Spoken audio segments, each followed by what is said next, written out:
I just remember doing our first Dr. Octagon tour. It must have been 20 years ago.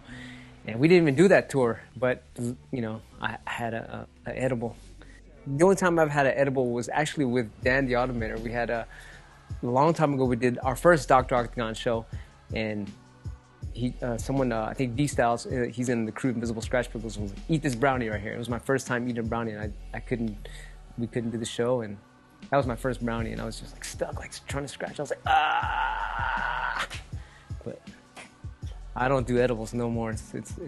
Yeah, hell no. I'm like, help.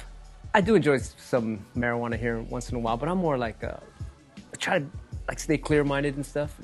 If I stay clear-minded and don't do anything for like 3 months, it's like, okay, cool, I don't need anything anymore. So that's kind of like where I'm at and stuff. But you know, once in a while, I'll mess with it. The funniest times must have been when I was on LSD, because that just makes you laugh like crazy.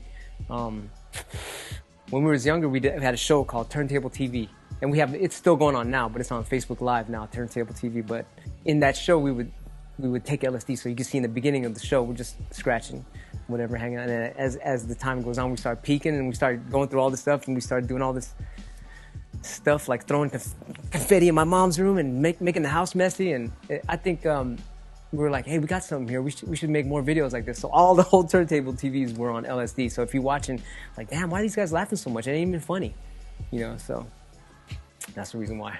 Well, you know, as you get older, you're like, okay, we gonna do this forever? I think you might kill yourself if you keep on doing it forever. Of course, you know, you're looking at the future. You know, it's like a game of chess, right? You're looking at, all right, if you keep going in this path, you might be kind of unhealthy, right? So as you got older, you know, I'm gonna cut out, what's the worst drug? Alcohol. Well, I'm gonna have to cut that out.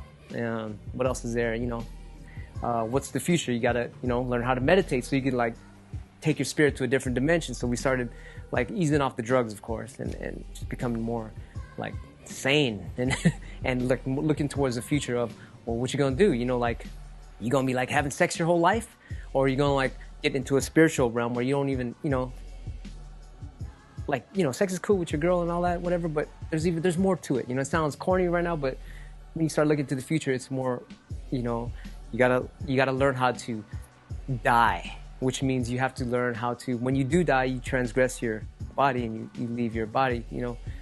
People ain't even thinking about that. They just, man, I'm gonna be spending money, looking for money, I'm looking for chicks all my life, getting the best weed all my life. Nah, man, come on. It's like, it's time to grow up and to step out of that and learn more about your inner soul and stuff, and how to come out of this matrix and stuff easy, like, boom, you know, like, so if you do die, you know, we all's gonna die, so it's like, oh, okay, I already know how to do this. You already know how to work in this fifth dimension, whatever, lifestyle in your dream state or whatever. It's like you can control all that, you know, have astral travel and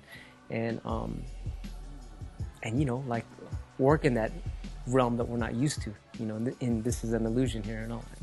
There's a book actually that's ill. It's called 1000 The Book of Secrets by Osho, and it teaches you how to get high without being high. Like, for instance, there's 1,000 secrets. So you look through the book and there's this one thing where you just close your eyes like this, but don't close it all the way. Like, let your eyelids touch a little bit and you get a natural high.